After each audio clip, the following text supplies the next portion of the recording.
Hello student, आज हम करेंगे आपकी क्लास 12 का चैप्टर 6 एप्लीकेशन ऑफ डेरिवेटिव। ठीक है, इसमें हम पहले आपको 6.1 का थोड़ा सा इंट्रोडक्शन दे देते हैं। अभी तक 5th चैप्टर में आपने क्या क्या निकाला था? देखो, डेरिवेटिव निकालना सीखा है हमने। डेरिवेटिव कंपोजिट फंक्शन का भी निकाल लिया हमने, इन्वर्स फंक्शन का भी निकाल लिया, इम्प्लिसिट फंक्शंस हैं, एक्सपोनेंशियल फंक्शन है, लॉगरिथम फंक्शन है, इन सब के हमने क्या निकालने सीख लिए? डेरिवेटिव। अब इस एक्सरसाइज में या इस चैप्टर में मान लो अब हमें क्या सीखना है?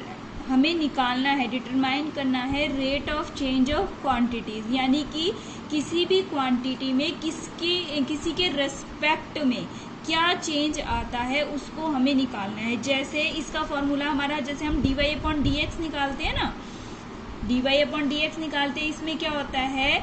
x के रेस्पेक्ट में y में क्या चेंज आता है, इसी को तो हम डिफरेंशिएशन कहते हैं। x के रेस्पेक्ट में y में क्या चेंज आता है, उसी तरीके से यहाँ पर हमें निकालना है dq/dp। मीन्स q तो कोई भी क्वांटिटी हो सकती है, इसका मतलब एरिया भी हो सकता है, वॉल्यूम भी हो सकता है, हमारा पेरीमीटर है, लेंथ है, ब्रेड्थ है, कोई भी क्वांटिटी होगी। और p यानी कि किसी भी पेरीमीटर के अलोंग, जैसे हमारे पास वॉल्यूम है। वॉल्यूम क्या है? देखो, इसका अगर हमारा स्फीयर का वॉल्यूम हमारा क्या होता है? 4/3 πr³। इसका वॉल्यूम का, अब हमें ये क्वांटिटी है हमारे पास, इसका हमें रेट ऑफ चेंज निकालना है। विद रिस्पेक्ट टू आर भी निकाल सकते हैं, विद रिस्पेक्ट टू टी भी निकाल सकते हैं। तो पी का क्या मतलब हो गया? पेरीमीटर, यानी जिसके रिस्पेक्ट में हम निकालेंगे। ठीक है, और क्यू क्या हो गया हमारा? कोई भी क्वांटिटी जो हमें दे रखी होगी। तो rate of change of Q with respect to P हो जाएगा। अब हमारा किसी भी क्वांटिटी का किसी भी पैरामीटर में हम डिफरेंशिएट निकालेंगे, तो उसको क्या करेंगे हम? Rate of change of quantity. अब देखो, जैसे एक एग्जांपल है, अगर मैंने लिखा एरिया ऑफ सर्कल, क्या है हमारा एरिया ऑफ सर्कल का फॉर्मूला? πr² है। अब मैं इसमें rate of change of area निकालूंगी, किसके रेस्पेक्ट में? आर के रेस्पेक्ट में। निकाल के बताते हैं पहले। क्या है? कोई भी एक सर्कल है, सर्कल में कब चेंज हो सकता है? सर्कल में कब चेंज हो सकता है? इसके विद रिस्पेक्ट टू आर, यानी कि आर को थोड़ी सी कम करें या थोड़ी सी ज्यादा करें, तभी तो इसके एरिया में डिफरेंस होगा हमारा।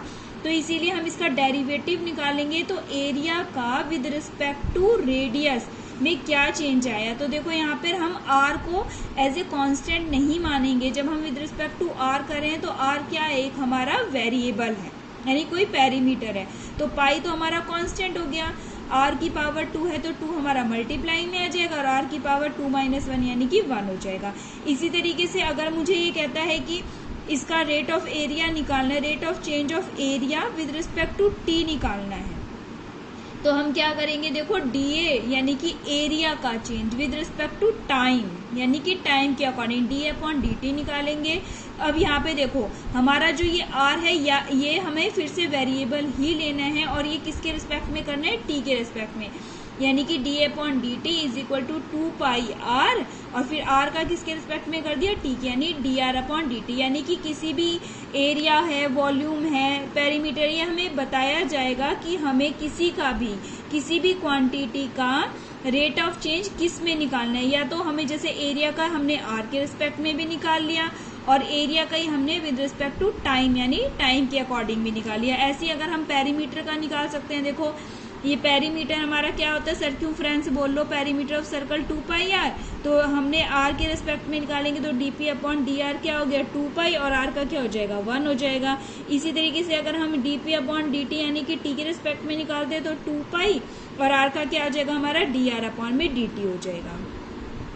अब हम करते हैं, देखो, इसी के बेस पे जो मैंने आपको बताया, एक्सरसाइज 6.1 करते हैं। देखो, फर्स्ट क्वेश्चन हमें दे रखा है, find the rate of change of area of circle, यानी कि सर्कल के एरिया में रेट ऑफ चेंज, यानी चेंज किसके रिस्पेक्ट में। देखो, ध्यान से पढ़ेंगे क्वेश्चन। अगर आपको समझ में आ जाता है तो क्वेश्चन बहुत इजी है, बस आपको समझना है कि हमें दिया क्या है, किसके रिस्पेक्ट में करना है, बस इतना अंडरस्टैंड होना चाहिए। डिफरेंशिएशन आप सबने आसानी से सीख लिया। फॉर्मूले हैं, मैं साथ साथ में कुछ बताती जाऊंगी, और अपना रिवाइज करते जाना। फॉर्मूले भी अच्छे से लर्न होने चाहिए, क्योंकि ये फॉर्मूले आपको इस सारे में यूज होंगे आपके।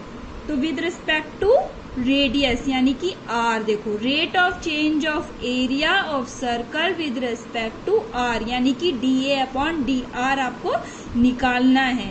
वेन रेडियस क्या दे रखी है आपको 3 सेंटीमीटर, दो पार्ट है इसके 3 सेंटीमीटर और उसमें क्या दे रखी है 4 सेंटीमीटर। देखो अब आपको फॉर्मूला याद करना पड़ेगा, एरिया ऑफ सर्कल कितना होता है A equal to pi are square. लेकिन आप यहाँ पर ही R की वैल्यू मत पुट कर देना, क्योंकि आप सोचोगे कि R तो दे ही रखा है तो एरिया निकाल लें, तो हमें एज अ वेरिएबल लेना है। अगर आप R की वैल्यू यहाँ पुट कर देते हैं तो यहाँ पर तो ये कांस्टेंट हो गया, हमें तो क्या निकालना है rate of change of area with respect to R, यानी कि R को हम एज अ वेरिएबल लेंगे। तो हम सबसे पहले इसका डिफ्रेंशिएशन करेंगे, तब R अगर R हमारा बचता है, जैसे रेडियस में इसमें तो बच जाएगा, एरिया में कई बार हमारा पेरीमीटर में R नहीं भी बचेगा, तब हमें नहीं रखनी है R की वैल्यू, लेकिन स्टार्टिंग में क्वेश्चन में नहीं रखनी है हमें वाली। तो हमने क्या करा, दोनों तरफ डिफ्रेंशिएशन कर दिया विद रिस्पेक्ट टू R।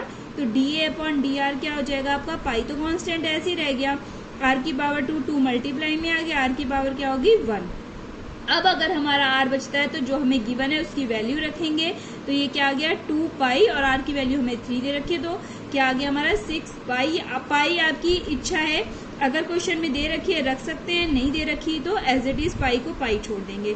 अब यहाँ पे देखो आप सेंटीमीटर भी लिख सकते हैं, मैंने क्या लिखा, एरिया का मतलब सेंटीमीटर स्क्वायर, और R किसके रेस्पेक्ट में कर रहे हैं, रेडियस की, यानी कि सेंटीमीटर स्क्वायर पर सेंटीमीटर। ध्यान से देखेंगे, ये यूनिट लगानी बहुत जरूरी है, नहीं तो नंबर कटेंगे। R एरिया के लिए क्या लगाया मैंने, सेंटीमीटर स्क्वायर पर किसके रेस्पेक्ट में कर रहे हैं, रेडियस के, यानी कि पर सेंटीमीटर। सेम सेकंड पार्ट है हमारा, A is equal to pi are square करा, DA अपॉन DR कर दिया हमने, पाई कांस्टेंट हो गया, R स्क्वायर का 2R हो गया। अब सेकंड पार्ट में R कितना दे रखा है 4 सेंटीमीटर, यानी 2 पाई इंटू में R की वैल्यू 4 रख दी, तो क्या आ गया 8 पाई सेंटीमीटर स्क्वायर पर सेंटीमीटर। अब सेकंड क्वेश्चन पढ़ते हैं। देखो सेकंड क्वेश्चन में हमें क्या दे रखा है, क्वेश्चन बहुत ध्यान से समझेंगे बच्चों, सेकेंड क्वेश्चन बहुत ध्यान से पढ़ेंगे। The volume of A cube, पहले तो आपको वॉल्यूम ऑफ क्यूब का फॉर्मूला याद होना चाहिए, क्या होता है ए का क्यूब, यानी side multiply side multiply side. तो volume of cube is increasing, increase हो रहा है at the rate of 8 centimetre square per second. देखो यहाँ पर अब आपको विद रिस्पेक्ट टू किसके करना पड़ेगा, टी के, क्योंकि अकॉर्डिंग टू क्वेश्चन आपको दिया कुछ नहीं है, लेकिन आपको समझना है, जो आपको यूनिट दे रखे हैं ना उसके अकॉर्डिंग समझना है, यानी सेंटीमीटर क्यूब पर सेकेंड, यानी आपको ये क्या गिवन है, dV upon dt। Volume of a cube is increasing at the rate of 8 centimetre cube per second, यानी dV अपॉन dt दे रखा है आपको। How fast is the surface area, निकालना किसके है, सरफेस एरिया इंक्रीजिंग, की सरफेस एरिया कैसे इंक्रीज होगा, when the length of edge is 12 centimetre, यानी कि जो क्यूब की एक कोई भी साइड है, आपको कोई भी किनारा है, लेंथ है उसकी, क्यूब की जो साइड की लेंथ है वो आपको कितनी दे दी 12 सेंटीमीटर। तो पहले फॉर्मूला, वॉल्यूम ऑफ क्यूब क्या होता है, साइड का क्यूब, ठीक है। अब हमें दे तो रखा है ए की वैल्यू 12 सेंटीमीटर, यहाँ नहीं रखनी है, मैंने बताया आपको यहाँ पर नहीं रखने है, स्टार्टिंग में हम सबसे पहले डिफ्रेंशिएशन करेंगे, ठीक है।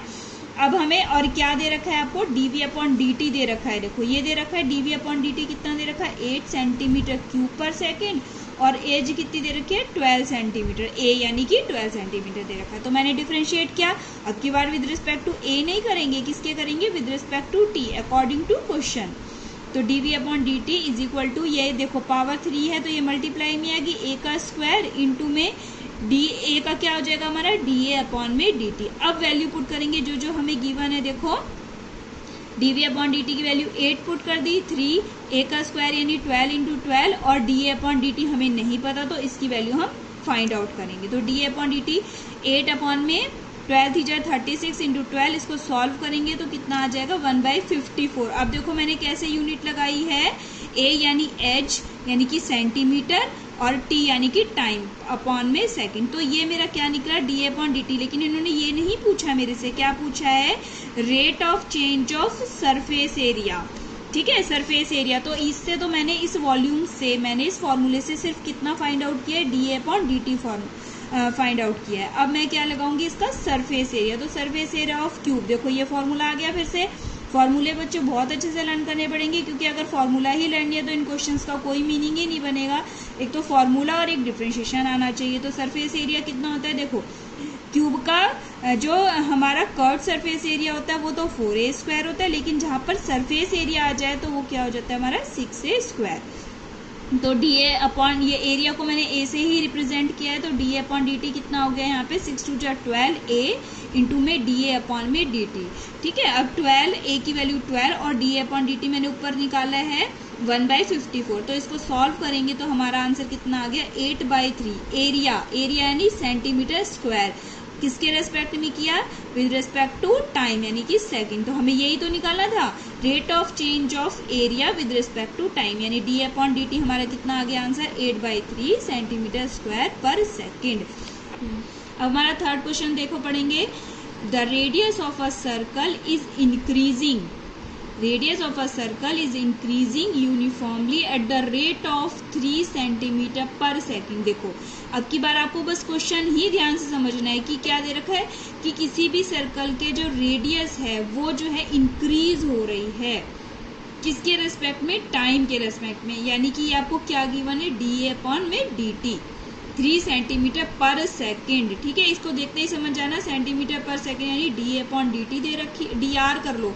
रेडियस है ना तो आर कर लो, तो D r upon d T कितनी दे दी आपको 3 centimetre per second. Find the rate, अब हमें क्या निकालना है, eight which the area of circle is increasing, यानी कि डी अपॉन डी टी निकालना है when the radius is 10 centimetre, और रेडियस हमें कितनी दे रखी है 10 सेंटीमीटर। देखो अब क्या निकालते हैं, तो हमें दिया क्या क्या है, d r upon d t दे रखा है 3 सेंटीमीटर पर सेकेंड, आर हमें दे रखा है 10 सेकेंड, तो हमें निकालना क्या है डी अपॉन में डी टी निकालना है। ठीक है, तो हमने a is equal to pi are square लिख दिया, डी अपॉन डी टी लगाया फॉर्मूला, तो ये 2 पाई आर हो जाएगा और r का क्या आ जाएगा डी आर अपॉन में डी टी हो जाएगा। तो 2 पाई आर की वैल्यू हमने 10 पुट कर दी, d r upon d t हमें कितना दे रखा है 3 दे रखा है। अब यहाँ पे 10 2 20 और 3 60, यानी कि 60 पाई। अब a के लिए सेंटीमीटर स्क्वायर और टाइम के लिए पर सेकेंड, ये हमारा आंसर है। अब देखो फोर्थ क्वेश्चन है हमारा, an edge of a variable cube, ठीक है, is increasing at the rate of 3 centimetre per second. अगर मैं किसी भी क्यूब की एज को a से रिप्रेजेंट करती हूँ, तो इन्होंने क्या दे दिया अब आपको कि किसी भी जो क्यूब है उसकी जो एज है यानी उसकी जो साइड है वो हमारी इंक्रीज हो रही है, कैसे 3 सेंटीमीटर पर सेकेंड, यानी d a upon d t दे दिया आपको 3 centimetre per second. How fast is the volume of cube, अब हमें वॉल्यूम ऑफ क्यूब निकालना है, increasing at the edge is 10 centimetre long, यानी कि d v upon d t निकालना है, और जबकि हमें ए कितना दे दिया इन्होंने 10 सेंटीमीटर। बस क्वेश्चन ही समझना है, वॉल्यूम ने चेंज निकालना है हमें, यानी कि और किसके रेस्पेक्ट में, ये हमें क्वेश्चन में ही पता चल रहा है, विद रेस्पेक्ट टू टाइम निकालना है। देखो अब हमारा को क्या क्या दिया हुआ है, d a upon d t दे रखा है 3 सेंटीमीटर पर सेकेंड, और हमें क्या दे रखी है, एज दे रखी है उसकी 10 सेंटीमीटर, और निकालना क्या है मुझे d v upon d t. तो फॉर्मूला वॉल्यूम ऑफ क्यूब कितना होता है ए का cube, with respect to time हमने दोनों तरफ डिफरेंशिएट कर दिया, तो d v upon d t कितना आ गया 3a² इंटू में डी अपॉन डी टी आ गया, तो 3a² की वैल्यू a की वैल्यू पुट कर दो, लास्ट में करेंगे स्टार्टिंग में नहीं करनी है, तो 10 इंटू 10 और डी अपॉन डी टी आपको कितना दे रखा है 3 दे रखा है। इन सबको सॉल्व करा, हमारा क्या आ गया 900। देखो v के लिए क्या लगाते हैं हम सेंटीमीटर क्यूब, और टाइम के लिए पर सेकेंड, तो 900 centimetre cube per second answer आ गया हमारा। A stone is dropped into a quiet lake, यानी कि एक शांत जो हमारी लेक है, झील है, उसमें एक पत्थर फेंका जाता है। फिर उसमें आपको पता है अगर शांत में फेंकोगे तो वेव्स होंगी, मूव होंगी, और किसमें होंगी, सर्कल्स के रूप में।